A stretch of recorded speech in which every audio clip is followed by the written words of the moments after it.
بسم اللہ الرحمن الرحیم۔ کل بھی یہی عقیدہ تھا، آج بھی یہی عقیدہ ہے، اور صبح قیامت تک انشاءاللہ یہی عقیدہ رہے گا کہ حقیقی مددگار صرف اللہ تعالیٰ ہے۔ اللہ کے علاوہ کوئی کسی کی ذرہ برابر بھی مدد نہیں کر سکتا۔ یہ پہلا جو میں نے عقیدہ بیان کیا ہے کہ ہمارا عقیدہ یہ ہے کہ اللہ کے سوا کوئی حقیقی مددگار نہیں ہے۔ اب دوسرا جو ہمارا عقیدہ ہے، اور اس کو بھی ہم جو ہے بالکل اپنا ایمان کا حصہ سمجھتے ہیں، اور وہ دوسرا عقیدہ یہ ہے کہ اللہ تعالیٰ نے اپنے بعض مقبول اپنے خاص بندوں کو کچھ ایسی طاقتوں اور قوتیں عطا فرمائی ہے کہ وہ اللہ کی دی ہوئی اور بخشی ہوئی طاقت سے بندوں کی امداد کرتے ہیں۔ یہ ہے اصل ہمارا عقیدہ۔ ہم یہ نہیں مانتے نعوذ باللہ من ذالک کہ اللہ مدد کرنے پہ قادر نہیں ہے، مدد کریں گے تو صرف غوث پاک کریں گے، مدد کریں گے تو خواجہ غریب نواز کریں گے، یا مدد کریں گے تو فلاں ولی کریں گے، اللہ تو مدد کرنے پہ قادر ہی نہیں، نعوذ باللہ معاذ اللہ استغفر اللہ۔ اور نہ یہ ہمارا عقیدہ ہے کہ مانگنا ہے تو صرف بزرگوں سے مانگو۔ ہم مانگتے اللہ سے ہی ہے، لیکن بزرگوں کے وسیلے سے مانگتے ہیں۔ ہم مانگتے اللہ سے ہی ہے مگر رسول اللہ کے وسیلے سے مانگتے ہیں۔ اور جب کسی بزرگ سے بھی اگر ہم مطالبہ کرتے ہیں یا کچھ مانگتے ہیں یا ان سے مدد طلب کرتے ہیں تو ہمارا عقیدہ یہی ہوتا ہے کہ یہ بزرگ بھی اللہ کی مرضی کے بغیر ایک ذرے کا بھی تصرف کرنے کا اختیار نہیں رکھ کرتے۔ یہ ہمارے امام احمد رضا محدث بریلوی علیہ رحمۃ الرضوان کی کتاب ہے۔ اس کتاب میں اعلیٰ حضرت فاضل بریلوی نے واضح طور پر یہ عقیدہ بیان کیا کہ اللہ کی عطا کے بغیر، اور رسول اللہ صلی اللہ تعالی وسلم جو تمام مخلوق میں سب سے افضل ترین ذات ہے حضور صلی اللہ علیہ وسلم، رسول کا جو مقام ہے وہ کسی ولی کا نہیں ہو سکتا۔ خود رسول اللہ صلی اللہ علیہ وسلم اللہ کی عطا کے بغیر بے عطا الہی ذرہ برابر بھی اختیار و تصرف نہیں رکھتے۔ حضور صلی اللہ علیہ وسلم جو بھی تصرف فرماتے ہیں، حضور کسی کی مدد کرتے ہیں، حضور کو جو اختیارات ہے وہ اللہ کی بخشش اور عطا سے ہے۔ یہ ہے الامن والعلا۔ اس طرح الدولت المکیہ بھی اعلیٰ حضرت کی کتاب ہے، جو حرم میں کعبے کے اندر ہی اعلیٰ حضرت نے اس کو تحریر کیا تھا، حرم کعبہ میں۔ اس میں بھی اعلیٰ حضرت فرماتے ہیں کہ رسول اللہ صلی اللہ تعالی وسلم کا چاہے علم ہو یا تصرف ہو، یہ ماننا کہ اللہ کی عطا کے بغیر حضور کو علم ہے، یا یہ ماننا کہ رسول اللہ صلی اللہ علیہ وسلم اللہ کی عطا کے بغیر جو ہے تصرف کرنے کا اختیار رکھتے، اعلیٰ حضرت واضح طور پہ فرماتے ہیں کہ ایسا عقیدہ کفر ہے، ایسا عقیدہ رکھنے والا آدمی کافر ہے۔ یقیناً ہم مانتے ہیں کہ رسول اللہ صاحب اختیار ہے۔ ہم یہ بھی مانتے ہیں کہ رسول اللہ صلی اللہ علیہ وسلم کو اللہ تعالیٰ نے ما کان و ما یکون کا علم دیا ہے، جو ہو چکا اور جو ہونے والا ہے، مگر یہ سارے علوم اور سارے تصرفات اللہ کی عطا سے ہے۔ اللہ کی عطا کے بغیر حضور صلی اللہ علیہ وسلم ذرہ برابر بھی علم نہیں رکھتے، حضور صلی اللہ علیہ وسلم اللہ کی عطا کے بغیر ذرہ برابر بھی تصرف کرنے کا اختیار نہیں رکھتے۔ آئیے میں آپ کو قرآن عظیم کی ایک دلیل دیتا چلتا ہوں۔ قرآن عظیم کا پارہ نمبر 3 ہے، سورہ آل عمران ہے، آیت نمبر 150 ہے۔ اللہ رب العزت حضرت عیسیٰ علیہ السلام کا جملہ نقل فرماتا ہے، ارشاد ربانی ہے کہ حضرت عیسیٰ کہتے ہیں انی اخلق لکم من الطین کحیات الطیر فانفخ فیہ فیکون طیرا باذن اللہ، کہ حضرت عیسیٰ علیہ السلام کہتے ہیں کہ اے لوگوں، میں تمہارے لیے مٹی سے پرند کی مورت بناتا ہوں، یعنی ایک مٹی کا میں پرندہ بناتا ہوں، اور پھر کیا کرتا ہوں، پھر میں اس میں پھونک مارتا ہوں تو وہ فوراً زندہ ہو جاتا ہے، ایک زندہ پرندہ بن جاتا ہے۔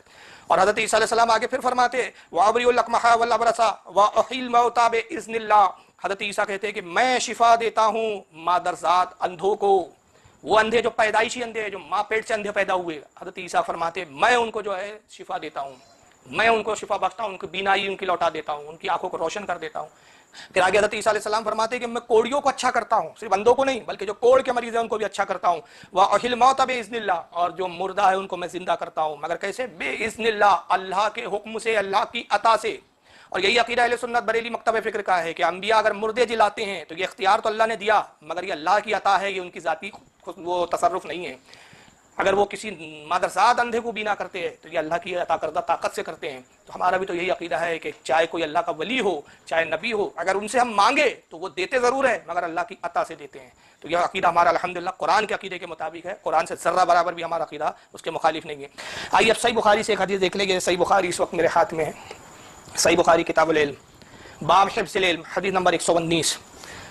امام بخاری رحمۃ اللہ علیہ نقل کرتے ہیں عن ابی ہریرہ قال قلت یا رسول اللہ صلی اللہ علیہ وسلم انی اسمع منک حدیثا کثیرا انسا، حضرت ابو ہریرہ کہتے ہیں کہ میں نے رسول اللہ صلی اللہ تعالی وسلم سے عرض کیا کہ اللہ کے نبی، میں آپ سے بہت زیادہ حدیثیں سنتا ہوں لیکن وہ ساری حدیثیں میں بھول جاتا ہوں، یعنی یادداشت ان کی اس وقت بہت کمزور تھی ابو ہریرہ کی۔ کہتے ہیں یا رسول اللہ، میں آپ سے حدیث تو بڑی کثیر سنتا ہوں لیکن حضور میں ان حدیثوں کو بھول جاتا ہوں۔ قال ابو سدردہ کا، اللہ کے نبی صلی اللہ علیہ وسلم نے ارشاد فرمایا ابو ہریرہ اپنی چادر کو پھیلاؤ، جو چادر وہ پہنے ہوئے تھے سرکار نے کہا اس چادر کو پھیلا دو۔ فباسطہ، اور جب وہ کہتے ہیں کہ میں نے چادر پھیلائی، قال فغرفا بیدیہ، تو ابو ہریرہ کہتے ہیں کہ اللہ کے نبی صلی اللہ علیہ وسلم نے اپنے دستے مبارک سے لیا اور کوئی شے جیسے میری چادر میں ڈالی، وہ جو چیز ڈالی وہ دکھ نہیں رہی تھی مگر حضور صلی اللہ علیہ وسلم نے اپنے دستے مبارک سے وہ میری چادر میں نے چادر پھیلائی، حضور نے وہ چیز کوئی شے اپنے دستے مبارک سے میری چادر میں ڈالی۔ ثم قال، پھر اس کے بعد نبی نے فرمایا ضمہ، اے ابو ہریرہ اس کو اپنے سینے سے لگا لے، اپنے سینے سے اس کو چمٹا لے، اپنے سینے سے گویا اس کو ملا لے۔ فضممتہ فما نسیت شیئا بعدا، حضرت ابو ہریرہ کہتے ہیں میں نے اس چادر کو اپنے سینے سے چمٹا لیا اور خدا کی قسم اس کے بعد میں پھر کبھی کوئی چیز نہیں بھولا۔ ابو ہریرہ کا کیا عقیدہ پتہ چلا بھائی، کہ حضور صلی اللہ علیہ وسلم کو اللہ نے اختیار دیا کہ حضور صلی اللہ علیہ وسلم یادداشت بھی عطا فرماتے ہیں۔ علم بھی عطا فرماتے ہیں، حضور سے مانگنا بھی جائز ہے، تبھی تو مانگ رہے ہیں کہ جناب ابو ہریرہ رضی اللہ تعالیٰ عنہ حضور کی خدمت میں حاضر ہوتے ہیں اور عرض کرتے ہیں یا رسول اللہ میں حدیث سے سنتا ہوں بھول جاتا ہوں، اور رسول اللہ یہ نہیں فرماتے جاؤ فلاں دوا کھا لو فلاں جڑی بوٹی لے لو، نہیں، حضور صلی اللہ علیہ وسلم اپنا اختیار بتاتے، کہتے ابو ہریرہ چادر پھیلاؤ، چادر پھیلا دی، اپنے دست مبارک سے دیا، گویا غیب سے کوئی چیز لے رہے ہیں اور ڈال رہے ہیں، اب چادر سمیٹ لو، سینے سے لگا لو، چادر سمیٹ لی گئی۔ ابو ہریرہ کہتے ہیں چادر میں حضور نے نہ جانے کیا ڈالا، میں نے سینے میں سے اس کو چمٹایا، سینے میں کیا داخل ہوا، حضور کی عطا کردہ کون سی شے تھی نہ جانے، مگر تاثیر یہ ہوئی کہ پھر کبھی اس کے بعد میں کوئی چیز نہیں بولا۔ یہ بخاری کے اندر حدیث ہے، پتہ نہیں وہابی جی کو یہ بخاری میں کیوں نہیں ملتی، اللہ جانے بخاری کیوں کیا پڑھتے ہیں، بخاری میں صرف یہ حدیثیں پڑھتے ہیں، باقی کچھ دیکھتے نہیں بیچارے۔ پھر اس کو امام مسلم بھی لائے ہیں اپنی صحیح میں، کتاب فضائل الصحابہ حدیث نمبر 6291 کے تحت۔ امام ترمذی نے بھی اس کو اپنے سنن میں لایا کتاب المناقب حدیث نمبر 3834 کے تحت، یعنی بخاری مسلم ترمذی یہ تین تو سیاہ ستہ کی کتابیں ہیں، یہ تین کتابوں میں تو کم سے کم یہ حدیث موجود ہے، مگر وہابی جی کی نظر سے حدیثیں نہیں گزریں گی۔ امام ابو یعلا بھی لائے ہیں اس کو المسند میں جلد نمبر 11 صفحہ 121 حدیث نمبر 6248۔ امام طبرانی بھی لائے ہیں معجم الاوسط جلد 1 صفحہ 375 حدیث نمبر 811۔ امام حیثمی بھی لائے ہیں اس کو مجموع الزوائد میں جلد 9 صفحہ 448 حدیث نمبر 15995۔ اب یہاں ہو سکتا ہے کہ کہیں نہیں دیکھے صاحب اگر ابو ہریرہ نے مانگا تو حضور حیات تھے تو دعا کے لیے کہا نا، اب رسول اللہ نے دعا کر دی، بات اس میں کون سا حضور کا اختیار آ گیا صاحب، حضور حیات تھے تو حضور سے مانگا، مرنے کے بعد نہیں مانگ سکتے، وصال کے بعد نہیں مانگ سکتے، تم تو یار ولیوں کے مرنے کے بعد مانگنے چلے جاتے ہو، مردہ کوئی کسی کو فائدہ نہیں پہنچا سکتا۔ تو آئیے ذرا آپ کو آپ کے گھر تک پہنچا دوں، دیکھ لیجئے یہ 5ویں جلد ہے ابن ابی شیبہ کی، اور پھر یہ حدیث کتنی کتابوں میں ہے آگے انشاءاللہ میں بات کروں گا اس پر۔ امام ابن ابی شیبہ جن کے بارے میں عرض کر چکا ہوں، امام بخاری کے استاد، امام مسلم کے استاد، امام ابو داؤد کے استاد، تین بڑے جلیل القدر ائمہ کے استاد ہیں، باقی تو بہت سارے کئی امام جو ان کے شاگرد رہے، لیکن یہ تین جو ہے جلیل القدر ائمہ ہیں جن کے یہ استاد رہے۔ امام ابن ابی شیبہ ان کی المصنف کتاب الفضائل عمر بن الخطاب حدیث نمبر 32665۔ امام ابن ابی شیبہ کا حدیث نقل کرتے ہوئے کہتے ہیں حدثنا ابو معاویہ، حدیث بیان کی ہم سے ابو معاویہ نے، عن الاعمش انہوں نے روایت کی اعمش سے، عن ابی صالح وہ روایت کرتے ابی صالح سے، عن مالک الدار اور وہ روایت کرتے حضرت مالک الدار سے، قال وقانا خازن عمر علی الطعام، کہتے کہ مالک الدار سے روایت ہے جو حضرت فاروق اعظم کے دور خلافت میں جو ہے وہ اس کے انچارج تھے، یعنی وزیر فوڈ جس کو بول سکتے ہیں، منسٹر آف فوڈ کیا بولیں گے اردو میں اس کو یار، طعام مطلب کھانے پینے کے جو غلہ ہوتا ہے اس کے وہ نگران تھے، اس کے مطلب اس کے وزیر تھے، وہ منسٹر آف فوڈ، اس کو اب یہ بحث سے اچھا لفظ نہیں مل رہا ہے، نہیں بیت المال نہیں ہوتا ہے وہ، یعنی اناج کے جو بھنڈار ہوتے ہیں اس کے نگران تھے وہ مالک الدار، ان سے یہ حدیث روایت ہے فاروق اعظم کے زمانے میں، وہ جو ہے کھانے پینے کی اشیاء کے جو ہے وہ نگران تھے۔ وہ کہتے ہیں کہ قال اصاب الناس قحط فی زمن عمر، کہتے ہیں کہ حضرت فاروق اعظم کے زمانے میں بڑا سخت قحط پڑا، اور یہ کون سا قحط ہے اس کی تفصیلات آپ سماعت فرما لیں، یہ تاریخ کی اور حدیث کی کتابوں میں اس کا بڑا ذکر آتا ہے، اور یہ بڑا سخت فاروق اعظم کے دور خلافت میں قحط پڑا تھا 18 ہجری میں، یعنی حضور کے وصال کے 8 سال کے بعد، سرکار کے وصال کے 8 سال کے بعد کا یہ واقعہ ہے۔ نتیجہ یہ ہوا کہ گلے کی اور اناج کی کمی ہو گئی، لوگ فاقے کرنے پہ مجبور ہو گئے، اور لوگ جو ہے بھوک مری کا شکار ہو گئے، اتنا سخت قحط پڑا کہ اس کو عام الرمادہ کا نام دیا گیا، یعنی ہلاکت والا قحط، لوگوں کو مارنے والا قحط۔ تو 3 سال یہ غالباً یہ جو ہے قحط رہا۔ تو حضرت مالک الدار روایت کرتے ہوئے کہتے ہیں کہ رسول جو ہے حضرت عمر کے زمانے میں جب وہ قحط پڑا، فجاء رجل الى قبر النبی صلی اللہ علیہ وسلم فقال، تو ایک شخص جو ہے وہ حضور کی قبر پر حاضر ہوا۔ اب یہ کون تھے یہاں تو حدیث میں رجل لفظ آیا ہے کہ ایک شخص، لیکن شارحین حدیث نے یہاں پر واضح کیا، جیسے امام ابن حجر اسقلانی ہیں اور امام بدر الدین عینی ہیں، بہت سارے محدثین نے واضح کیا کہ وہ شخص جو تھے حضور کی قبر پر حاضر ہوئے، حضور کی قبر پر گئے، ان کا نام تھا حضرت بلال ابن حارث المزنی۔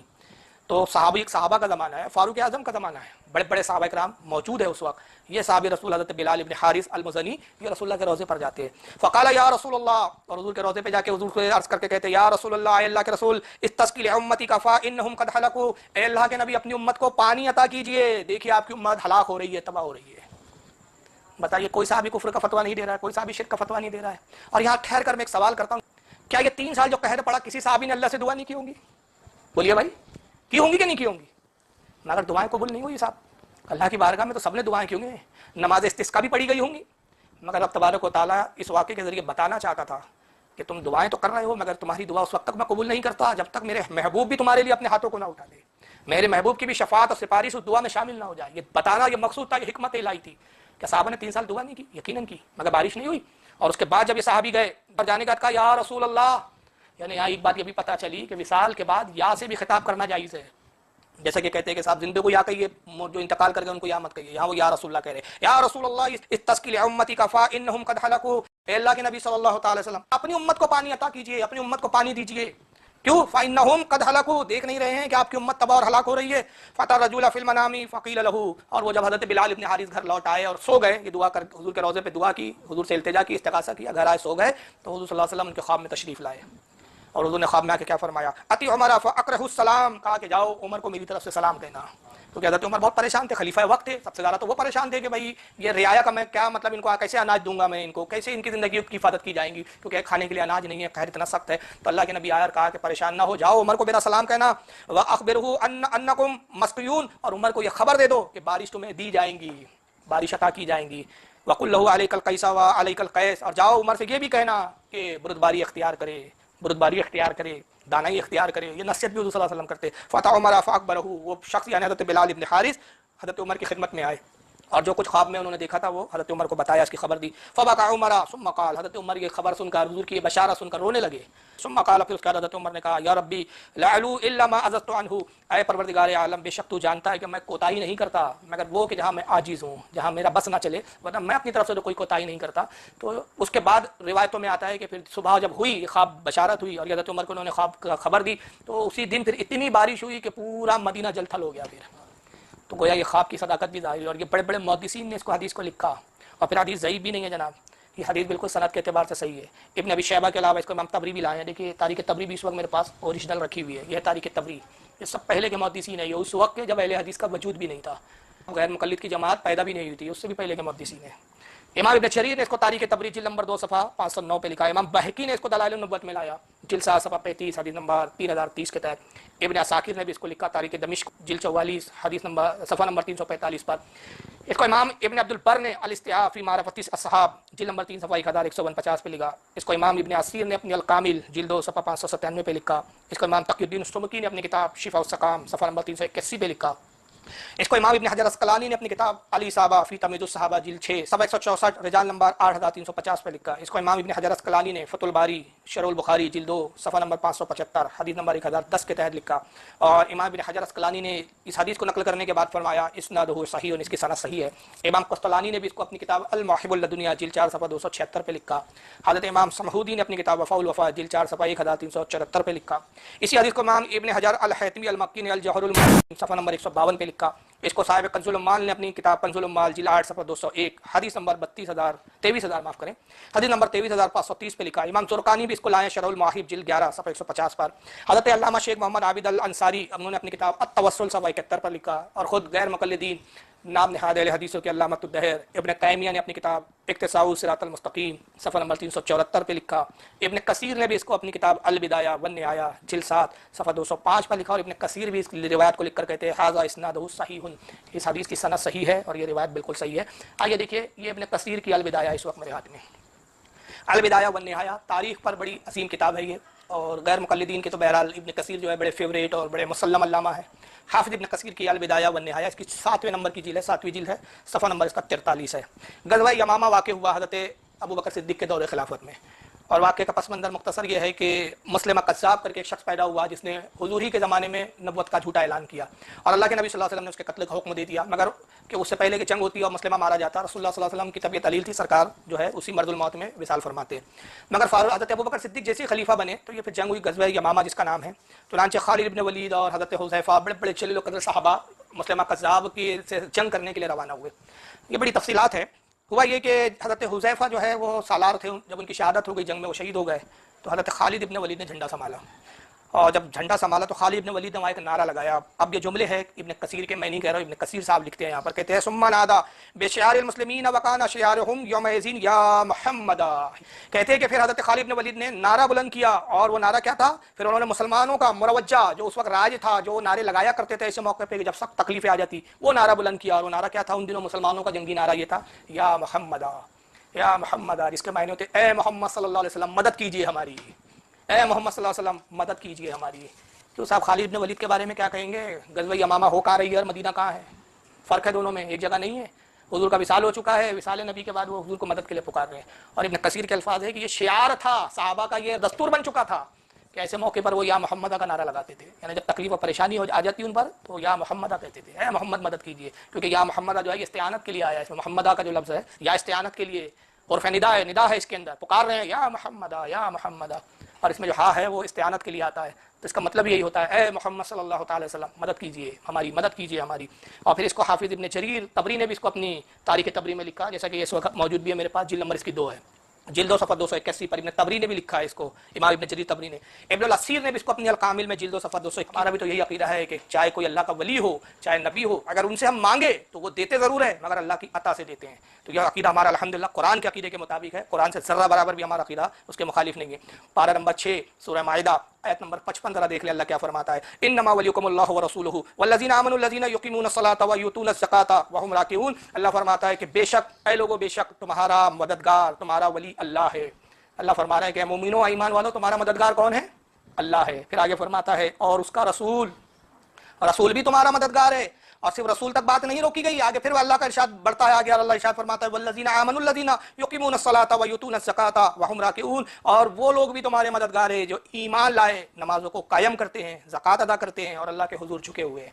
یعنی وہ اولیاء کرام کی جماعت جو ایمان میں مضبوط ہے، مستحکم ہے، جن کا عالم یہ ہے کہ اللہ کے لیے نمازوں کو قائم کرتے ہیں، اللہ کی راہ میں زکوٰۃ دیتے ہیں اور اللہ کی بارگاہ میں جھکے ہوئے ہیں، خوب عبادتیں کرتے ہیں، وہ اولیاء کرام، وہ نیک صالحین، وہ بھی تمہارے مددگار ہے۔ 3 مددگار خود اللہ نے بیان فرمایا، اللہ بھی مددگار ہے، رسول بھی مددگار ہے، اللہ حقیقی مددگار ہے، اللہ کی عطا سے رسول اللہ مددگار ہے، اور رسول کے صدقے میں اولیاء کرام بھی مددگار ہے۔ یہ ہے اہل سنت کا عقیدہ۔ اور آئیے صرف 3 نہیں بلکہ اب بات اور آگے بڑھ گئی، پارہ نمبر 28 دیکھ لیں آپ، سورہ تحریم آیت نمبر 4، اللہ ارشاد فرماتا ہے فَإِنَّ اللَّهَ هُوَ مَوْلَاهُ وَجِبْرِيلُ وَصَالِحُ الْمُؤْمِنِينَ، بے شک اللہ ایمان والوں کا مددگار ہے۔ اللہ فرماتا ہے بے شک اللہ ایمان والوں کا مددگار ہے، اور جبریل اور نیک مومنین، والملائکۃ بعد ذلک ظہیر، اللہ فرماتا ہے پھر اس کے بعد فرشتے بھی ایمان والوں کی مدد پر ہیں۔ فرشتے بھی اللہ فرماتا ہے کہ یہ بھی ایمان والوں کے مددگار ہے، اللہ بھی مددگار ہے، جبریل بھی مددگار ہے، فرشتے بھی مددگار ہے۔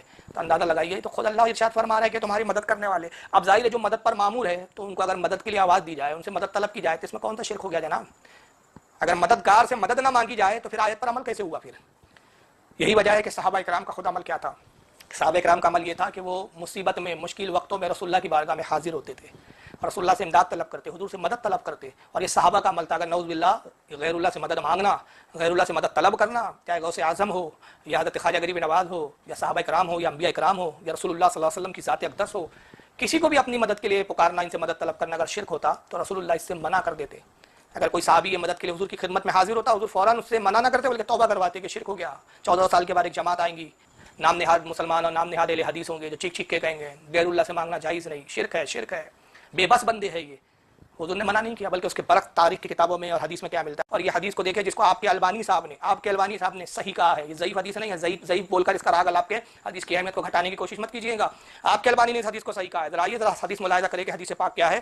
مشکات کے اندر یہ حدیث کتاب احوال القیامہ و بدیع الخلق، اور باب ہے باب الحوض والشفاعت، شفاعت اور حوض کا بیان، حدیث نمبر ہے 5603، حدیث نمبر 5603 پر یہ حدیث صاحب مشکات نقل کرتے ہیں، کہتے ہیں وعن انس قال، حضرت انس رضی اللہ تعالیٰ عنہ سے روایت ہے، وہ کہتے ہیں قال رسول اللہ صلی اللہ علیہ وسلم ان اللہ عز وجل وعدانی ان يدخل الجنۃ من امتی 400,000 بلا حساب۔ اللہ کے نبی صلی اللہ علیہ وسلم فرماتے ہیں کہ لوگوں، پروردگار عالم نے مجھ سے وعدہ فرمایا، اور وعدہ یہ کیا کہ محبوب میں تیری خاطر تیری امت کے 4 لاکھ لوگوں کو بغیر حساب و کتاب کے بخش دوں گا۔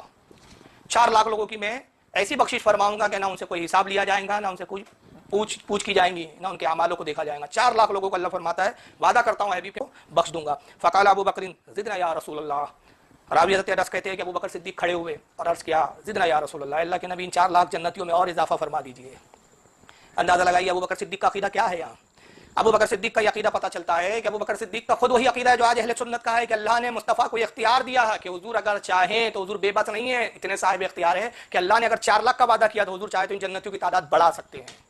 یہ مشکات کے اندر حدیث ہے اور اس کو البانی صاحب نے صحیح کہا ہے۔ تو ابو بکر صدیق کھڑے ہوئے اور کہا فقال ابو بکر زدنا یا رسول اللہ، ابو بکر صدیق کھڑے ہو کے کرتے ہیں اللہ کے نبی ان 4 لاکھ کی تعداد میں اضافہ فرما دیجئے۔ قال وهكذا فحسب كفيه وجمعهما، اللہ کے نبی صلی اللہ علیہ وسلم نے اپنے ہاتھوں کو لیا اور اس کا ایک لب بنایا، پیالے کی شکل میں اپنے ہاتھ کو اس طرح آپس میں ملا لیا، پیالے کی شکل دی اور کہا ابو بکر تم کہتے ہو، لو یہ اپنی طرف سے 4 لاکھ میں بڑھا دیتا ہوں۔ اندازہ لگائیے رسول اللہ 4 لاکھ بڑھا رہے ہیں، لیکن وہی نہیں آتی ہے، جبریل آ کے نہیں کہتے ہیں کہ محمد صلی اللہ علیہ وسلم آپ کون ہوتے جنتیوں کی تعداد بڑھانے والے؟ اگر اللہ نے 4 لاکھ کا وعدہ کیا ہے تو یہ اللہ کا اختیار ہے، جس کو چاہے جنتی بنائے، جس کو چاہے جہنمی بنائے۔ آپ کون ہوتے جو 4 لاکھ لوگوں کو اپنی طرف سے جنت میں ڈال رہے ہیں اور اضافہ کر رہے ہیں؟ جبریل نہیں آئے جناب، جبریل نے منع نہیں کیا، وہی نازل نہیں ہوئی، کیوں؟ کیونکہ اللہ رب العزت گویا زبان حال سے بتا رہا ہے کہ لوگوں سمجھ لو میرا محبوب کو میں نے کیسے اختیار دیا، 4 لاکھ کا تو میں نے وعدہ کر لیا تھا، اب میرا محبوب جتنا چاہے اتنا بڑھائے، ادھر محبوب بڑھاتا جائے ادھر میں جنتیوں کے نام جو ہے لوح محفوظ پہ بڑھاتا جاؤں گا۔ ابھی 4 لاکھ حضور نے بڑھا دیے۔ پھر اس کے بعد حدیث کے الفاظ ہے فقال ابو بکر زدنا یا رسول اللہ، ابو بکر صدیق پھر کھڑے ہوئے اور پھر عرض کرتے اللہ کے نبی اور اس میں اضافہ فرما دیجئے۔ حضرت ابو بکر صدیق کا عقیدہ دیکھتے جائیں. وہ کہہ رہے وہ دیکھ رہے ہیں کہ حضور نے 4 تو بڑھا دیے, اللہ نے 4 کا وعدہ کیا, رسول نے 4 بڑھا دیے, بات تو ہو گئی نا. لیکن حضرت ابو بکر بتا رہے ہیں کہ حضور کو یہ اختیار ہے کہ اس میں اور بڑھا سکتے. کہا یا رسول اللہ اور بڑھا دیجئے.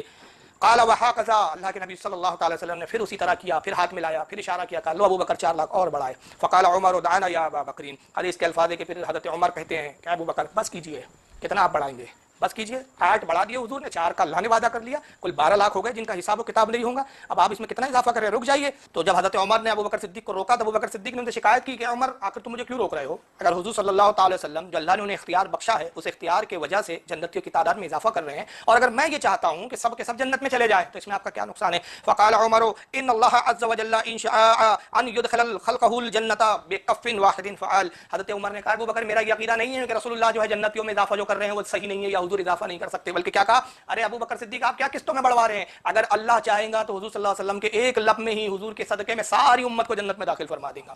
بکف واحد فعل, اللہ چاہے تو اپنے نبی کے ایک لب میں ہی سب کو جنت میں ڈال دے.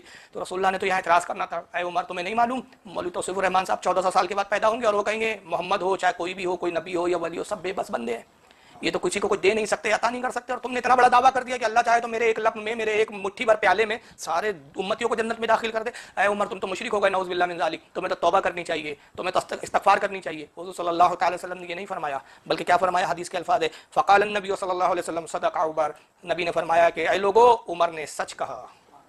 اگر عمر یہ کہہ رہا ہے کہ اگر اللہ چاہے تو میرے ایک لب میں ساری امتیوں کو جنت میں ڈال دے, تو یہ بے شک ہو سکتا ہے میرا رب بھی قادر ہے اور وہ چاہے تو مجھے یہ اختیار بخش سکتا ہے کہ میں ساری امتیوں کو جنت میں داخل کر دوں. یہ رسول اللہ صلی اللہ تعالی وسلم کا یہاں صاحب اختیار ہونا پتہ چل رہا ہے. اس کو عبدالرزاق نے بھی لکھا ہے, مصنف عبدالرزاق, دیکھ لیجئے, میں وہ PDF حوالے نہیں دیتا ہوں, یہ کتابیں ہوتی ہے پڑھتا ہوں دیکھتا ہوں تب حوالے دیتا ہوں. یہ مصنف عبدالرزاق ہے, امام بخاری کے دادا استاد ہے, امام بخاری کے دادا استاد امام احمد بن حنبل کے استاد, المصنف جو ان کی 12 جلدوں میں آتی ہے, اس کی 11ویں جلد ہے یہ, چنانچہ 11ویں جلد صفحہ نمبر 286 حدیث نمبر 20556 پر امام عبدالرزاق نے اس کو لکھا اور کہا یہ حدیث صحیح ہے. اس کو امام احمد بن حنبل بھی لائے ہیں, یہ مستد احمد ہے جناب, مستد احمد حدیث نمبر 12695 امام احمد بن حنبل نے اس کو نقل کیا. اور امام احمد بن حنبل نے اسی کو ایک اور جگہ, 2 جگہ یہ مستد میں حدیث کو نقل کیا ہے, ایک جگہ 12695 اور دوسری جگہ 13700 پہ جو ہے اس کو نقل کیا. اور امام احمد بن حنبل نے جس سند سے لایا اس کی سند جو ہے وہ صحیح, امام حنبل نے اس کو فرمایا اسناد صحیح رجال الثقات, یہ حدیث صحیح ہے, اس کی سند صحیح ہے اور اس کے رجال, اس کے راوی صحیح ہے. اور بلکہ اس کی جو تخارج جن صاحب نے کی عربی کے عالم نے, انہوں نے یہ بھی حاشیے میں لکھا کہ رجال الشیخین, اس کے رجال جو شیخین کے رجال ہے, یعنی امام بخاری اور امام مسلم کے رجال ہے اس کے. اس کو امام طبرانی بھی لائے ہیں معجم الاوسط کے اندر, جلد نمبر 3 صفحہ نمبر 359 حدیث نمبر 3400 پہ. اور امام طبرانی نے اس کو اپنی دوسری حدیث کی کتاب معجم الصغیر میں بھی لایا, جلد نمبر 1 صفحہ 124 حدیث نمبر 342 کے تحت. اس کو امام ابو یعلا نے بھی نقل کیا اپنی مسند الیعلا کے اندر, جلد 6 صفحہ 417 حدیث نمبر 3783. امام بہقی نے بھی اس حدیث کو لکھا اپنی کتاب الاسماء والصفات, جلد 2 صفحہ 154 حدیث نمبر 721. اور امام بہقی نے بھی اس حدیث کے بارے میں کہا صحیح, یہ حدیث صحیح ہے. امام ابن ابی عاصم نے اس کو سنہ میں لایا, جلد نمبر 1 صفحہ 262 حدیث نمبر 590. اور امام ابن ابی عاصم کہتے ہیں اسنادہ صحیح علی شرط مسلم, یہ امام مسلم کی شرط پر یہ حدیث صحیح ہے, اس کی سند بھی صحیح ہے. امام بزار نے کشف الاستار حدیث نمبر 3548 پر اس حدیث کو لایا. اس کو امام بغوی نے بھی لکھا اپنی کتاب شرح السنہ, جلد نمبر 7 صفحہ 507 حدیث نمبر 4231 کے تحت. اس کو امام حسمی بھی لائے ہیں مجموع الزوائد میں, جلد نمبر 10 صفحہ 545 حدیث نمبر 18707 کے اوپر. یہ ہے المصنف میرے ہاتھ میں امام ابن ابی شیبہ کی. امام ابن ابی شیبہ جو امام بخاری کے استاد ہے, امام مسلم کے استاد ہے, امام ابو داؤد کے استاد ہے, صاحب سیاہ ستہ, ان میں سے 3 جلیل القدر اماموں کے یہ استاد رہے ہیں حضرت امام ابن ابی شیبہ. 12 جلدوں میں اور کئی مختلف جلدوں میں, ان کی 17 جلدوں میں بھی آئی ابن ابی شیبہ تخارج کے ساتھ. یہ جو نسخہ میں دکھا رہا ہوں میرے پاس 17 والا بھی ہے, لیکن یہ 12 والی کتاب کا نسخہ دکھا رہا ہوں, 12 جلدوں والی کا, المصنف ابن ابی شیبہ, امام ابن ابی شیبہ حدیث نمبر 37923. اور پھر یہ حدیث کن کن کتابوں میں آئی وہ بھی دکھاؤں گا انشاءاللہ. اس حدیث کو امام طبرانی بھی لائے ہیں, یہ دیکھیں طبرانی معجم الکبیر. میں جتنے کتابوں کے حوالے دے رہا ہوں سب میرے پاس الحمدللہ اوریجنل موجود ہے. یہ ہے طبرانی المعجم الکبیر, اس کی جلد نمبر 19 صفحہ 11 حدیث نمبر 12. اور بھی حوالے میں آگے دیتا ہوں. یہ کتابوں کے میں جو دکھا رہا ہوں آپ کو نسخے, اس میں کیا ہے, حضرت قتادہ ایک صحابی ہے, جلیل القدر صحابی ہے. غزوہ بدر میں ان کی آنکھ پر ایک تیر آ کے لگتا ہے, اور جب تیر لگا تو آنکھ ان کی نکل آئی باہر حلقے میں سے. انہوں نے اس آنکھ کو پھینکا نہیں, اس آنکھ کو زمین پر دبا نہیں دیا, ضائع نہیں کیا. ان کا عقیدہ دیکھیے حضرت قتادہ صحابی رسول کا, اس آنکھ کو لیتے اپنی ہتھیلی میں لیا, نس سے لٹک رہی تھی وہ آنکھ, اس کو توڑا, ہاتھ میں لے لیا, اور ہاتھ میں لے کر وہ آنکھ رسول اللہ کی بارگاہ میں حاضر ہو کے کہتے یا رسول اللہ اس آنکھ کو درست فرما دیجیے. نبی پاک صلی اللہ علیہ وسلم نے تو فوراً آپ کے بقول آپ کے عقیدے کے مطابق شرک کا فتویٰ لگا دینا تھا, کہنا تھا غیر اللہ سے مانگنے آئے ہو, مانگنا بھی ہے تو اللہ کو پکارو, مجھے پکار رہے ہو, مجھ سے مدد طلب کر رہے ہو, اور اس کام کی مدد مجھ سے مانگ رہے ہو جو میری فیلڈ نہیں ہے. میں تو نبی بن کر آیا ہوں, ڈاکٹر بن کے نہیں آیا ہوں, میں طبیب نہیں ہوں کہ تمہارا آپریشن کر دوں اور اس آنکھ کو درست کر دوں. حضور نے یہ نہیں فرمایا، کیونکہ مصطفیٰ صلی اللہ تعالی وسلم کو اللہ نے اختیار دیا تھا. اور صحابی کا یہ کہنا حضور آنکھ درست کر دیجئے، صحابہ بھی جانتے تھے کہ نبی کو اللہ نے اختیار بخشا ہے، حضور چاہے تو مدد فرماتے ہیں. اللہ کے نبی نے اپنے دستے مبارک میں اس آنکھ کے گولے کو لیا اور اس کو اپنی جگہ لگایا. پھر راوی کہتے ہیں اپنا لعاب دہن نکالا. راوی خود حضرت قتادہ ابن نعمان، ان کا پورا نام ہے قتادہ ابن نعمان. حضرت قتادہ ابن نعمان کہتے ہیں حضور نے وہ آنکھ کو میرے آنکھ کے گولوں میں ہلکے میں رکھا اور اپنا لعاب دہن لگایا اور آنکھ پر امامہ باندھ دیا اور فرمایا کہ اس کو اگلی نماز میں جب تو نماز پڑھنے آئے، غالباً ظہر کا وقت تھا، وہ جب آنکھ درست کی کہا عصر کے وقت جب تو آئے تو یہ آنکھ مجھے کھول کے دکھانا. حضرت قتادہ آئے اور جب آنکھ کو کھولا تو پوچھا رسول اللہ نے، قتادہ آپ کیا حال ہے تمہارا؟ کہا یا رسول اللہ خدا کی قسم وہ آنکھ زیادہ روشن اور زیادہ دور تک دیکھ رہی ہے جس کو آپ نے درست کیا ہے. مولوی صاحب لگائیے شرک کا فتویٰ ان محدثین پہ. ان کو نہیں دکھ رہا تھا مانگو تو اللہ سے مانگو. یہ امام ابن ابی شیبہ کو نہیں دکھ رہا تھا، امام طبرانی کو نہیں سجائیے، اس کو امام ابن اسحاق بھی لائے ہیں اپنی سیرت کی کتاب سیرت النبوہ صفحہ نمبر 332. سیرت کی پہلی کتاب ہے ابن اسحاق نے جو لکھی ہے، جلیل القدر طبع تابعی ہے. ابن سعد نے بھی اس کو اپنی طبقات کے اندر نقل کیا ہے، طبقات الکبریٰ جلد نمبر 2 صفحہ 370 پر. اس کو امام ابو یعلا بھی لائے اپنی المسند میں جلد نمبر 3 صفحہ 120 حدیث نمبر 1549. امام ابو نعیم نے بھی اس حدیث کو نقل کیا دلائل النبوہ حدیث نمبر 417. ابن عساکر نے بھی اس کو تاریخ دمشق الکبیر جلد نمبر 150 صفحہ نمبر 279 پر لایا. امام ابن حبان نے اس کو اپنی ثقات کے اندر جلد نمبر 3 صفحہ 344 پر لایا. امام حاکم بھی اس کو المستدرک میں لایا جلد نمبر 3 صفحہ 334 حدیث نمبر 5281. امام بہقی نے بھی لایا دلائل النبوہ جلد نمبر 3 صفحہ 48 حدیث نمبر 1012 پہ. حضرت امام ابو عوانہ انہوں نے اپنی المسند میں جلد 4 صفحہ 348 حدیث نمبر 2932 پر لایا. اس کو علامہ صحبی نے بھی سیار الاعلام النبلاء جلد نمبر 2 صفحہ 133 پر لایا. امام اسقلانی نے بھی اس کو لکھا ہے تہذیب التہذیب جلد نمبر 5 صفحہ نمبر 231 رجال نمبر 6505 پر. اس کو امام ابن الاسیر الجزری نے بھی اسد الغابہ فی معرفت الصحابہ جلد نمبر 4 صفحہ 414 رجال نمبر 4271 پر لایا. اور حافظ ابن کثیر نے بھی، جن کو غیر مقلدین خوب مانتے ہیں، حافظ ابن کثیر نے البدایہ والنہایہ جلد 4 صفحہ 86 پہ لایا. امام حیثمی نے بھی اس کو مجمع الزوائد جلد نمبر 8 صفحہ 525 حدیث نمبر 14098 پہ لایا. اور ایک حدیث آپ دیکھ لیں، بڑی پیاری حدیث ہے یہ حدیث تو وہابیت کا بیڑا گرک کر دیتی ہے. یہ ہے امام طبرانی کی المعجم الکبیر، اس کی جلد نمبر 17 ہے. معجم الکبیر جلد 17 صفحہ نمبر 86 حدیث نمبر 290. امام طبرانی رحمۃ اللہ علیہ نقل کرتے ہیں، کہتے ہیں ان عتبہ بن غزوان ان نبی اللہ صلی اللہ علیہ وسلم قال، کہتے ہیں کہ وہ روایت کرتے ہیں اللہ کے نبی صلی اللہ تعالی وسلم سے کہ حضور صلی اللہ علیہ وسلم نے ارشاد فرمایا اذا اراد اللہ احدکم شیئا او اراد احدکم عونا. اللہ کے نبی فرماتے ہیں کہ جب تمہاری کوئی شے، کوئی چیز گم ہو جائے تم سے اور تمہیں مدد کی ضرورت ہو، کسی کی مدد کی ضرورت ہو، پھر آگے فرماتے وَهُوَ بِأَرْضٍ لَيْسَ بِهَا أَنِيسٌ، اور تم ایسی جگہ ہو کہ جہاں کوئی تمہارا مونس و مددگار نہ ہو. مثال کے طور پہ تم جنگل میں ہو، کسی ویرانے میں ہو، یا ایسی جگہ تم پھنس جاؤ کہ جہاں کوئی تمہارا مددگار نہیں، تمہاری کوئی چیز گم ہو گئی یا تمہیں کسی شدید قسم کی مدد کی ضرورت ہے اور تمہارا وہاں کوئی مددگار نہیں، تو پھر کیا کرنا چاہیے اس شخص کو جب کوئی مددگار ہے ہی نہیں، دور دور تک کسی کا نام و نشان نہیں. اب آئیے ذرا آگے الفاظ سنیں، رسول اللہ کے الفاظ ہے، یہ سرکار کی حدیث ہے، کسی بریلی کے مولانا کے الفاظ نہیں ہے. تو اب آپ جی کے دھرم کا تو بیڑا غرق ہو رہا ہے. آقا فرماتے فلیقول، تو شخص کو چاہیے کہ وہ یوں آواز لگائے، یوں ندا کرے، یا عباد اللہ اغیثونی، یا عباد اللہ اغیثونی، اے اللہ کے بندوں میری مدد کرو، اے اللہ کے بندوں میری مدد کرو. فَإِنَّ لِلَّهِ عِبَادًا لَا نَرَاهُمْ، کہتے ہیں کہ اللہ کے کچھ ایسے بندے ہیں وہ تمہیں دیکھتے ہیں، تم ان کو نہیں دیکھ سکتے، وہ تمہاری مدد کریں گے. یہاں تو رسول اللہ کہہ رہے اللہ کے ایسے بندے ہیں، ان کو پکارو جب تم کہیں پھنس جاؤ، ضرورت محسوس ہو، مدد کرنے والا کوئی نہیں، کوئی تمہارا مونس و غمخار نہیں، کوئی تمہارا پرسان حال نہیں، تو کہو یا عباد اللہ اغیثونی. یہی لفظ غوث اسی سے بنا ہے، غوث کے بھی معنی ہوتے ہیں مدد کرنے والا. اغیثونی اغیثونی یہ غوث سے ہی بنا ہے یہ لفظ، مدد کرو، اے اللہ کے بندوں میری مدد کرو، اے اللہ کے بندوں میری مدد کرو. فَإِنَّ لِلَّهِ عِبَادًا لَا نَرَاهُمْ، اور حضور فرماتے ہیں کہ بے شک اللہ کے ایسے کچھ بندے ہیں جنہیں تم نہیں دیکھ سکتے، وہ تمہیں دیکھتے ہیں حالانکہ تم ان کو نہیں دیکھ سکتے، دکھتے نہیں ہیں. تو اولیاء کی مدد آتی ہے لیکن اولیاء نظر. اب آپ بھی بولتے ہیں ہم مر گئے تو کہاں سے مدد کریں گے، ہم کہتے ہیں مدد آئیں گی وہ تجھے دکھیں گے نہیں، وہ دکھتے انہیں کہ آنکھ والے تیری جوبن کا تماشا دیکھے، دیدہ کور کو کیا نظر آئے کیا دیکھے. پھر روایت ہے آگے، اس کے راوی حضرت عتبہ کہتے ہیں کہ یہ عمل تجربہ شدہ ہے. اس کے جو راوی ہے وہ کہتے ہیں یہ عمل بھی جو ہے تجربہ شدہ ہے، اس پر جو ہے تجربہ کیا گیا اور اس کو ویسا ہی پایا گیا. اس حدیث کو امام طبرانی کے حوالے سے میں نے بیان کیا حدیث نمبر 290 جلد 17 میں. اس کو امام مناوی نے بھی نقل کیا ہے فیض القدیر جلد 1 صفحہ 307 کے تحت. اس کو حضرت امام محمد بن محمد الجزری انہوں نے اپنی کتاب الحسن الحسین صفحہ نمبر 209 پہ لکھا، اور امام محمد ابن جزری کی جو کتاب الحسن الحسین ہے اس کے اندر وہ مقدمے میں لکھتے ہیں کہ اس میں نے کوئی بھی حدیث ضعیف نقل نہیں کی ہے. اس کتاب میں انہوں نے حدیث لائی، گویا ان کے نزدیک یہ حدیث صحیح ہے. اس کو کنز العمال میں بھی لایا گیا جلد نمبر 6 صفحہ 706 حدیث نمبر 17498. امام حیثمی نے بھی اس کو اپنی کتاب مجموع الزوائد جلد 10 صفحہ 138 حدیث نمبر 17103 پہ لکھا، اور امام حیثمی کہتے ہیں رجالہ الثقات، اس کے رجال ثقہ ہے، سچے ہیں.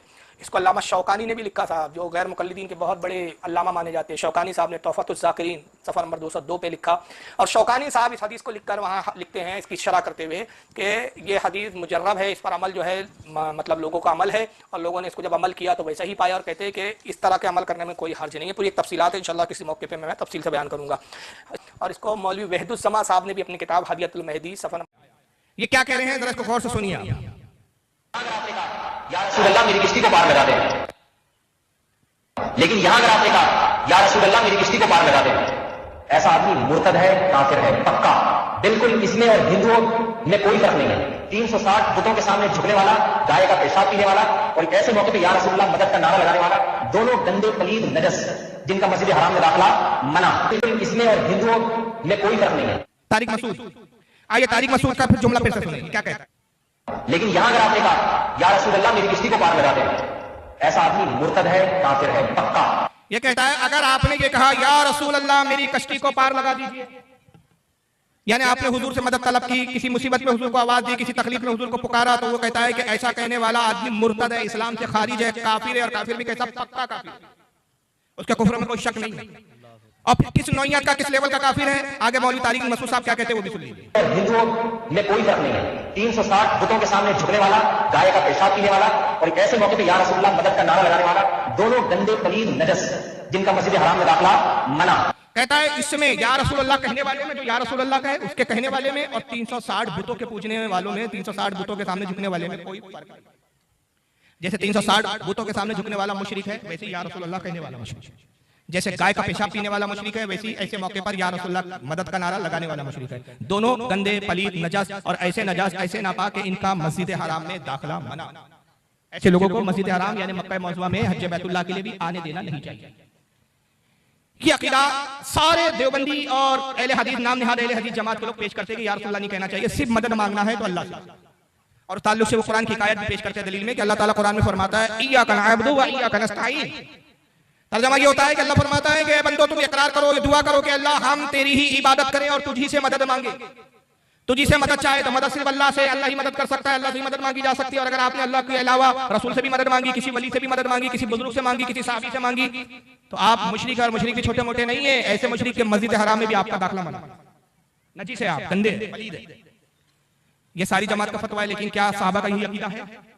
کیا صحابہ اکرام یا رسول اللہ کہتے نہیں تھے کہ قرآن کی آیت کا وہی مطلب ہے جو انہوں نے بیان کیا؟ نہیں۔ دیکھیں قرآن کی آیت کے دو حصے ہوتے ہیں، ایک میں اللہ تعالیٰ اپنی ذاتی صفات کا اظہار کرتا ہے، اور ایک میں اپنے بندوں کے لیے عطائی صفات کا اظہار کرتا ہے۔ واہ سبحان اللہ سبحان اللہ۔ اب قرآن میں تو یہ بھی ہے، قرآن میں کیا یہ نہیں ہے کہ جہاں سے قرآن شروع ہوتا ہے الحمدللہ رب العالمین، تمام تعریفیں صرف اللہ کے لیے، اللہ کے علاوہ کسی کی تعریف نہ کرو۔ مگر ان مولویوں سے پوچھو کیا یہ اپنے استاد کی تعریف نہیں کرتے؟ کیا یہ اپنے ملا کی تعریف نہیں کرتے؟ کیا یہ رسول اللہ کی تعریف نہیں کرتے؟ کیا یہ اپنے مدرسے کی تعریف نہیں کرتے؟ پھر تو تم قرآن کے خلاف ہو۔ قرآن تو کہہ رہا ہے تمام تعریفیں اللہ کے لیے۔ تو اس کا کیا مطلب ہوا؟ پتہ چلا کہ حقیقی تعریف تو اللہ کے لیے ہے، مگر اگر کسی بندے کی بھی تعریف کی جائے تو اس میں بھی اللہ کی ہی تعریف ہے، اس لیے کہ اس بندے کا پیدا کرنے والا بھی اللہ ہی ہے۔ سبحان اللہ سبحان اللہ۔ مثال کے طور پہ میں نے ایک ٹیبل بنایا، بڑا خوبصورت ٹیبل ہے۔ اب ایک صاحب آیا اور ٹیبل کی تعریف کرنے لگے، کہنے لگے کیا شاندار ٹیبل بنایا یار آپ نے، کتنی بہترین فنیشنگ ہے، کتنی اچھی اس کی پالش ہے، کتنی چمک ہے۔ تعریف اور ٹیبل کی کر رہے ہیں، مجھے بتائیے یہ تعریف میری ہو رہی ہے کہ نہیں ہو رہی ہے؟ بے شک ہو رہی ہے۔ ہر عقل مند جانتا ہے کہ ٹیبل کی تعریف کا مطلب ٹیبل بنانے والے کی تعریف۔ تاج محل کی جب تعریف ہوتی ہے تو تاج محل خود سے نہیں بن گیا، اس کا بنانے والا ہے۔ تو جب تاج محل کی تعریف کی جاتی ہے تو گویا تاج محل بنانے والے مزدوروں کی بھی تعریف ہو رہی ہے، مزدوروں کے ساتھ جو انجینئر اس کی بھی تعریف ہو رہی ہے، اور جس نے اس بنانے اور تعمیر میں پیسہ صرف کیا یعنی شاہجہاں کی بھی تعریف ہو رہی ہے۔ تو اس لیے جب ہم رسول کی تعریف بیان کرتے ہیں، اولیاء کی تعریف بیان کرتے ہیں، تو حقیقت میں تعریف اللہ کی ہی ہے، اس لیے کہ اللہ نے ہی اس لائق بنایا کہ قابل تعریف ہو گئے۔ واہ سبحان اللہ سبحان اللہ۔ تو اس سے پتہ چلا کہ دو صفتیں ہیں، اللہ دو باتیں ہوتی ہیں، دو صفات ہیں، ایک ذاتی اور ایک عطائی۔ ذاتی صفتوں کا مالک اللہ ہے، حقیقی مددگار اللہ ہی ہے، اللہ کے علاوہ کوئی مدد نہیں کر سکتا۔ ہمارے اہل سنت کا عقیدہ ہے کہ اللہ کی مرضی کے بغیر کوئی ولی، کوئی نبی، چاہے رسول اللہ ہی کیوں نہ ہو، ذرہ برابر بھی تصرف کا اختیار نہیں رکھتے۔ مگر اولیاء مدد کرتے ہیں، انبیاء مدد کرتے ہیں، رسول اللہ سب سے بڑھ کر مدد کرتے ہیں۔ یہ مدد کا اختیار، یہ طاقت و قوت اللہ نے ہی عطا فرمائی۔ واہ سبحان اللہ سبحان اور اللہ۔ صحابہ نے رسول سے مددیں لی، یا رسول اللہ کے نعرے لگائے، یا رسول اللہ المدد کے نعرے لگائے، حضور صلی اللہ علیہ وسلم سے تکلیفوں میں، پریشانیوں میں مدد کو نے آواز دی۔ اور ان کا عقیدہ یہ نہیں تھا معاذ اللہ کہ اللہ بے بس ہے، حضور ہی دے سکتے نہیں۔ ان کا عقیدہ یہی تھا کہ حضور کو اللہ نے ہی اختیار دیا ہے، حضور جو کچھ عطا کرتے اللہ کے دینے سے ہی عطا کرتے۔ حوالے سے میں ایک حدیث کی کتاب کا آپ کو حوالہ دے رہا ہوں کہ آیت صحابہ کا عمل کیا تھا۔ اسکرین پہ کتاب ہے آپ کے الادب المفرد، حدیث کی کتاب لکھنے والے کون ہیں؟ امیر المومنین فی الحدیث، جن کا نام ہے محمد بن اسماعیل بخاری، جن کو امام بخاری کہہ کر مخاطب کیا جائے۔ سبحان اللہ انہوں نے صحیح بخاری بھی لکھی اور ایک حدیث کی، یہ بھی ان کی کتاب ہے، اس کا نام ہے الادب المفرد، چھپی بھی وہابیوں کے یہاں سے سعودیہ سے چھپی ہے، دارالسلام۔ آئیے الادب المفرد کا یہ نسخہ امام بخاری ایک باب قائم کرتے ہیں، باب کا نام ہے ما یقول الرجل اذا خدیرت رجلہ، کیا کرے وہ شخص جب اس کا پیر سن ہو جائے، کیا کہے وہ شخص، کیسے علاج کرے اپنے سن پیر کا، یہ علاج بتا رہے امام بخاری، حدیث کی ہیڈنگ لگا رہے ہیں اور اس تعلق سے پھر حدیث لکھتے ہیں حدثنا ابو نعیم، ہم سے حدیث بیان کی ابو نعیم نے قال حدثنا سفیان عن ابی اسحاق عن عبد الرحمن بن سعد قال، کہتے ہیں ان سے حدیث بیان کی سفیان نے، ان سے حدیث بیان کی ابی اسحاق نے، ان سے حدیث بیان کی عبد الرحمن بن سعد نے، عبد الرحمن بن سعد رضی اللہ تعالی عنہ صحابی رسول ہے، وہ کہتے ہیں خدیرت رجل ابن عمر، حضرت عبداللہ ابن عمر جو صحابی رسول ہے، خلیفہ دوم فاروق اعظم رضی اللہ تعالی عنہ کے صاحبزادے ہیں، جلیل القدر صحابی ہے، حضور کی حدیثوں کے بہت بڑے راوی بھی ہیں، حضور کے ساتھ جنگیں بھی کی، جہادوں میں بھی شریک ہوئے، حضور کے پیچھے برسوں نمازیں پڑھی ہزار، اور یہاں تک کہ خلوت اور جلوت میں حضور کی صحبت اختیار کی۔ حضرت عبداللہ ابن عمر کا پیر سن ہو گیا، یہ بیماری ہوتی ہے جس میں پیر ایسا سن ہو جاتا ہے، اپنے ہاسپٹل میں دیکھا گا ڈاکٹر ایک چھوٹی سی ہتھوڑی مارتے ہیں، کہتے ہیں درد ہو رہا ہے، سوئی چباتے ہیں، کہتے ہیں احساس ہو رہا ہے، اس میں احساس پیر میں ختم ہو جاتا ہے، کوئی پیر پہ چمٹی لے، اس کو کاٹے، کوئی اس کو اگر چھیلے،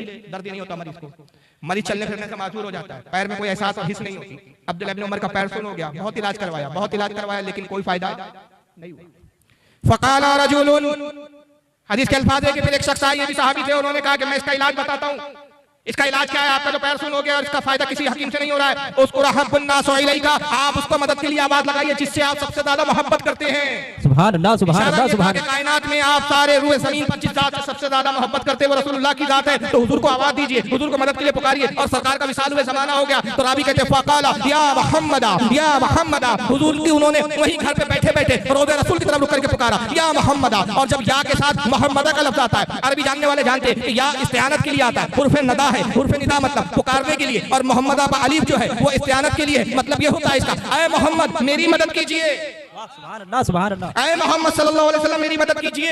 امام بخاری نے تو اتنی ہی حدیث لکھی، لیکن امام طبرانی رحمۃ اللہ علیہ اس حدیث کے بارے میں لکھتے ہیں آگے کہ انہوں نے یا محمدہ کا بھی صدا لگائی، ندا کی، حضور کو پکارا، ابھی کچھ ہی دیر گزری تھی کہ ان کا پیر ایسے ٹھیک ہوا جیسے کبھی سن ہوا ہی نہیں تھا۔ سبحان اللہ سبحان اللہ سبحان اللہ، یا رسول اللہ یا رسول اللہ، کس عقیدے پہ ہمیں چلنا ہے، کون سی جماعت جنت میں جانے والی ہے؟ صحابی کا عقیدہ تو ہمیں یہ پتہ چل رہا ہے کہ مدد میں رسول کو پکار رہے ہیں، لیکن آج کے دیوبندی جماعت کا مولوی کہہ رہا ہے کہ اگر آپ نے یا رسول اللہ کہہ کر پکار لیا، اگر آپ نے یا رسول اللہ مدد کہہ دیا، یا رسول اللہ میری کشتی کو پار لگائیے کہہ دیا، تو آپ ایسے پکے مشرک ہو گئے کہ آپ کا مسجد حرام میں داخلہ بھی منع۔ معاذ اللہ، تو انہوں نے ہمیں کفر کے فتوے نہیں دیے، ہمیں مشرک نہیں کہا، خدا کی قسم انہوں نے صحابہ اکرام کو مشرک کہا، اور جو جماعت صحابہ کو نہ مانے وہ پھر جماعت حق پر نہیں ہو سکتی۔ اس حدیث کو امام بخاری کے علاوہ بہت سارے محدثین نے لکھا، جیسے امام ابن سعد ہے 200 ہجری کے امام، انہوں نے اپنی کتاب الطبقات میں لکھا اس کو امام ابن سنی نے اپنی کتاب عمل الیوم واللیلہ میں لکھا، حضرت امام یحییٰ بن معین جو امام بخاری کے استاد ہیں، اور ان کے استاد امام ابو حنیفہ ان کے دادا استاد ہیں، امام یحییٰ بن معین رحمۃ اللہ علیہ اپنی کتاب التاریخ میں بھی اس حدیث کو لکھا، اس کو حضرت امام نووی نے الاذکار میں لکھا، اس کو امام قاضی عیاض نے اپنی کتاب الشفا میں، میرے پاس بہت سارے حوالے ہیں، حتیٰ کہ وہابی اور دیوبندیوں کی بہت بڑے علامہ گزرے دو، جس میں ایک ابن تیمیہ نے بھی اپنی کتاب القلم الطیب میں لکھا، اور ایک دوسرے دیوبندی اور اہل حدیث کو بہت بڑے عالم مانے جاتے ہیں جن کا نام شوکانی ہے، شوکانی نے اپنی کتاب تحفۃ الذاکرین میں بھی اس حدیث کو لکھا۔ یہ خود اپنے مولویوں کی کتابیں بھی نہیں پڑھتے اور قوم مسلم پہ شرک کے فتوے لگاتے ہیں، اور پھر دوسری طرف ایک سانگ رچتے ہیں کہ ہم تو محبت کی بات کرتے ہیں، اختلاف کی بات نہیں کرتے۔ یہ عجیب اتفاق اور ان کا اتحاد ہے، میں آپ کے گھر آؤں، آپ کے گھر کھانا بھی کھاؤں، آپ کے گھر آرام بھی کروں، اور آپ ہی کے بزرگ باپ کو گالی بکوں، آپ ہی کہوں بھائی میں محبت پیش کرنے آیا